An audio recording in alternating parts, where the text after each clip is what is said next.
World কাপে আমার সোনার বাংলা বাজবে না, লাল সবুজ থাকবে না।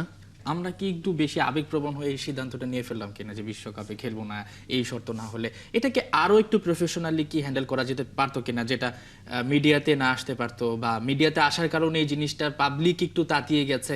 কি মনে হচ্ছে এখন একটু আফসোস হচ্ছে কিনা কোনোভাবে? না, আপনি দেখেন যে গত এইটা নিয়ে অনেক কথা হয়েছে, অনেক কিছু হয়েছে পক্ষে বিপক্ষে, বাট এট দ্য এন্ড আপনার এইটাই বাস্তবতা হচ্ছে যে ওয়ার্ল্ড কাপে আমার সোনার বাংলা বাজবে না, লাল সবুজ থাকবে না।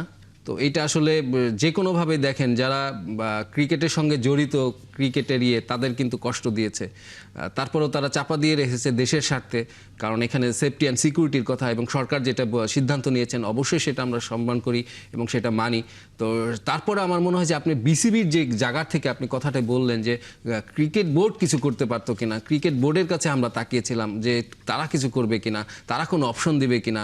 আমরা দেখেছি যে শুরু থেকেই কোনো অপশন নাই, একদম পয়েন্ট অফ নো রিটার্নে আমরা চলে গিয়েছি। কোনো আলোচনা কিছু করতে হলে কিন্তু আপনার অপশন রাখতে হয়, সেই অপশনে আমরা যাইনি।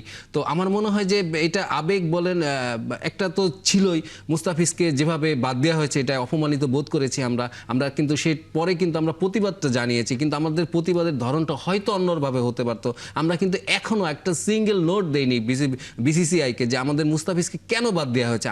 তারা কিন্তু কোনো জবাব দেয়নি কেন বাদ দেওয়া হয়েছে। আমরা শুরু থেকেই আমরা একটা সিদ্ধান্ত নিয়ে ফেলেছি। তো আমার মনে হয় যে এটা অবশ্যই, আমরা তো আবেগপ্রবণ জাতি এবং আমরা দেখেছি সবকিছুতে আমাদের আবেগটা আছে সঞ্জয় শাহ পিয়াল, কিন্তু এখন এই মুহূর্তে কিছু করার নেই, বাস্তবতা মেনে নিতে হবে।